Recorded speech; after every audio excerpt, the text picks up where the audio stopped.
Alright guys, so welcome to today's video, and in today's video we will continue our work on this game right here. And in the last episode we have created the Itachi, or we have at least started with the creation of our Itachi character, as you can see right here. And when I click on him, then I'll respawn as him, okay? And in today's video we will work on some moves for our Itachi, and that's actually the content for this episode and for the following episodes, because we won't finish all of the attacks within one episode, okay? Alright. So, the first thing you are going to do is that you are going to copy this local script, and then you are going to paste it inside of your starter pack, and make sure that it is enabled, means disabled is false. Alright, and now we need to decide on some moves. So, the first one is of course the combat, okay? So that's a default move every character is going to have. But we have 4 other moves we should think about. Okay, so what could a possible first move be? Okay, so let's make the first move be a fireball. Now the second one, well, it is actually pretty difficult for Itachi because I only watched Naruto once, okay, and I cannot really remember some moves Itachi had. Let's do the following. Let's do this infinite Tsukuyomi. So let's do the exact same moves we have done in our tower defense game. Means infinite Tsukuyomi, and then Amaterasu, and the last one is going to be your Susanoo. You guys already know about. I hope that the Susanoo will not cause any problems, because in the tower defense series it caused problems in that series, and I hope that we will be able to fix those problems in this series. Okay, so with that being said, let's start with the creation of those moves, and for those purposes we need to switch over to this moves script, because this one continues all of the moves for our characters, and currently only Luffy's, because we haven't made any other characters yet. And yeah, so let's create a new case right here. So else if. So I do not think that I have to explain how this check works or how this local script works, because I have already done that in the previous episodes, guys. So if you do not know anything about it, then go ahead and check them out and try to understand them before you continue with this episode. All right. So we just basically check for those arguments right here, okay? So if any of those arguments are being found within those checks, then the script or the code which is in this check is going to be run, okay? And the code, of course, is going to be responsible for creating your attacks. Okay, so that's the idea. All right, so now the fireball. You know what? So I think that I'm gonna create a fireball within Blender, just to make the fireball look more realistic. So let me pause the video at this point and let me come back when I have started Blender. Alright, here we go. So we are now in Blender, and I have enabled this plugin which allows you to follow my mouse and keyboard inputs, okay? Alright, so I'm not going to explain how Blender works, so this is no Blender beginners tutorial. I expect you to know about Blender, and I expect you to be able to install Blender, okay? So you can either install Blender on the official website or on Steam. And I'm currently using Blender 2.8.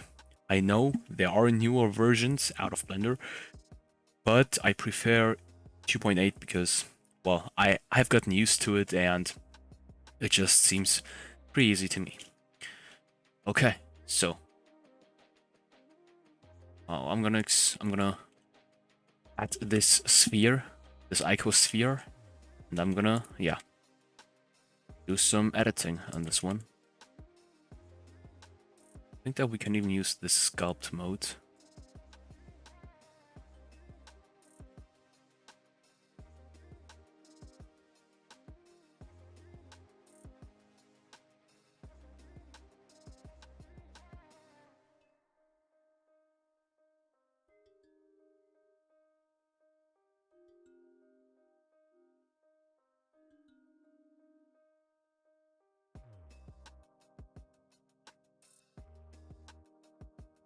Okay, wait, never mind.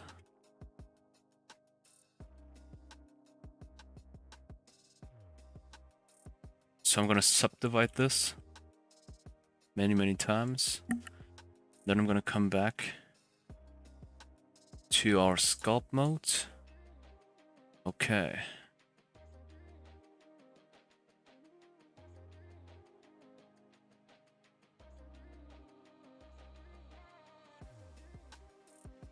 As you can see, way of sculpting changes. So we are now getting some interesting deformation. And we are now going to sculpt a fireball out of this thing.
All right. Okay, I think that this is enough. So we have the front face of our fireball, which is actually going to hit yeah, a certain place, a certain player whatsoever. And this one right here is, let's say, the ending point. So that's the last point which leaves the player's mouth, let's say. So if you imagine how a fireball is being created within the Naruto universe, they usually blow out air, and then this fireball appears, okay? And this point right here is going to be the last point, which leaves the mouth. I hope that the explanation was, yeah, understandable.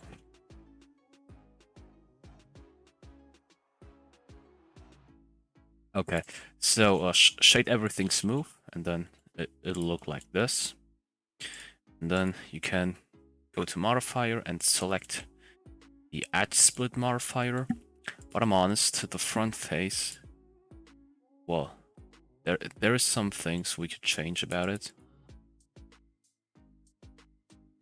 Wait, not flatten, but where was it? Smooth. Yeah.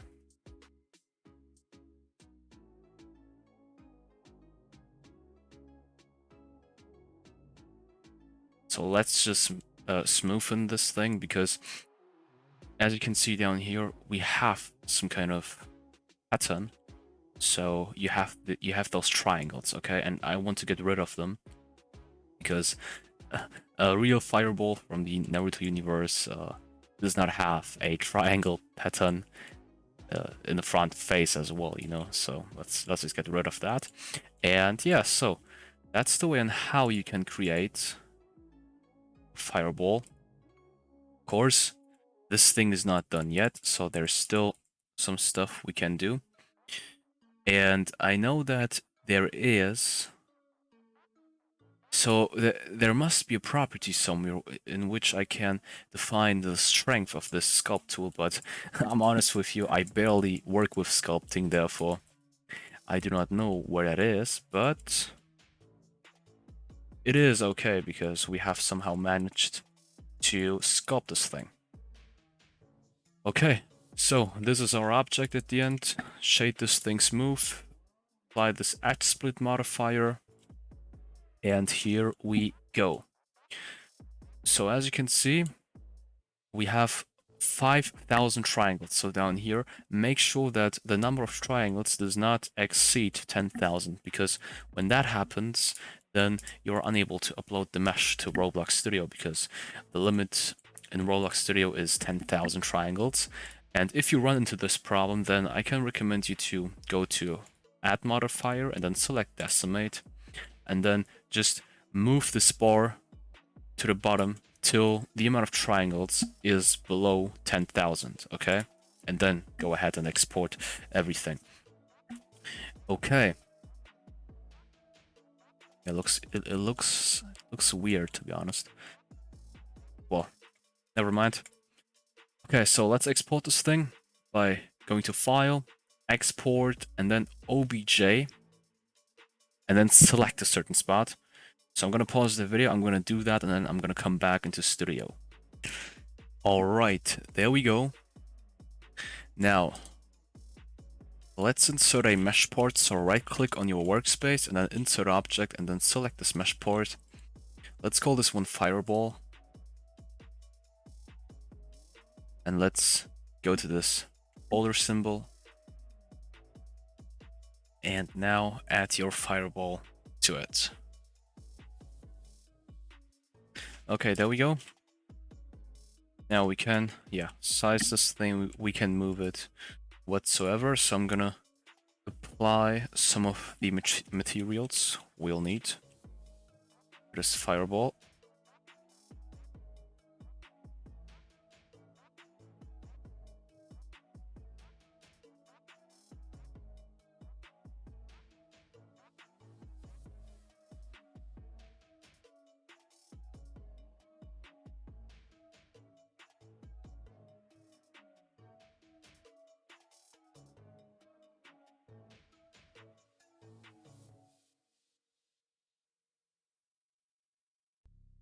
By the way, so that's also a way of creating special effects for your game. Okay, so using the neon material for your core, and then using the force field material for the outside. So as some kind of skin, you just need to watch out that the layer or the distance between those two objects is not that great. Otherwise, the people will notice the trick, okay? Right, but from far away, this seems to be fine.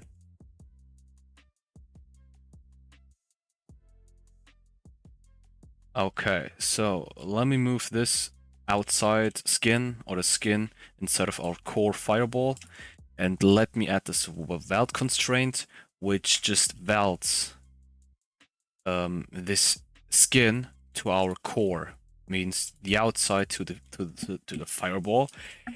And let's increase the size to make it look bigger, of course. And then Fireball is actually completed. Okay. So let's move this thing inside of our replicated storage. And we are now at 14 minutes. And I think that I'm going to end the video at this point.